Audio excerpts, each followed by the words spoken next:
तो money multiplier को समझना ज़रूरी है मनी क्रिएशन के लिए। तो मनी मल्टीप्लायर कैसे होगा? सपोज़ इनिशियल डिपॉजिट्स आपके यहाँ पर 1000 रुपीज़ है और LLR आपको मेंटेन करना। LLR का मतलब मैंने आपको समझा ही दिया कि LLR is equals to SLR plus CRR। तो दोनों को जोड़कर आपका LLR बनता है। तो मनी मल्टीप्लायर का फॉर्मूला हुआ आपका 1/LRR। क्लियर?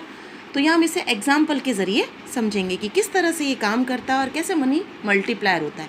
मतलब 1000 से 5000 वो कैसे बना, ठीक है? कैसे हम डिसाइड करेंगे कि वो 1000 से 5000 तक का राउंड फॉलो करेगा। सपोज़ एग्जाम्पल में दे रखा है आपके, calculate the total deposits created it initial deposit is of ₹1000 crore. तो आपका इनिशियल डिपॉजिट्स क्या है?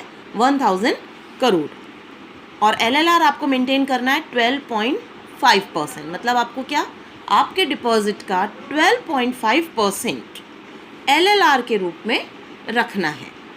तो सारे राउंड निकालकर बैंक कितना मनी क्रिएट करेगा ये हमें इस प्रोसेस से पता चलेगा।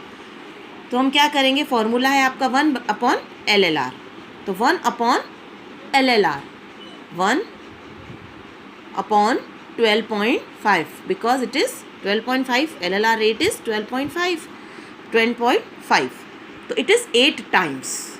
इनिशियल डिपॉजिट से मेरा मनी मल्टीप्लायर कितना होगा? 8 times. It means total deposits 1000 × 8 is equals to 8000 crore. तो जो मेरी जो क्वेश्चन मैंने आपको उसमें मनी क्रिएशन प्रोसेस में समझाया था उससे 1000 से 5000 पर आई थी। तो इट मीन्स 20,000 से अगर मैं उसे करूं तो कैसे बनेगा?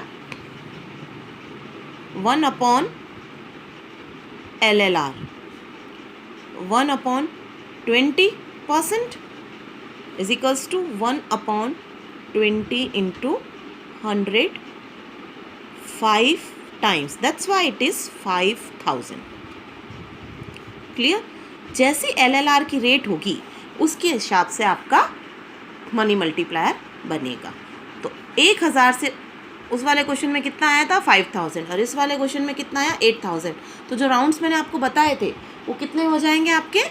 8000 इस वाले क्वेश्चन में हो जाएंगे और जो मैंने करवाया उसमें 5000। अब आप खुद देख लो, 1000 का इनिशियल डिपॉजिट्स लेकर बैंक चली थी। शुरुआत में जब बैंक खुली या ओपन हुई 1000 का डिपॉजिट उसके पास आया।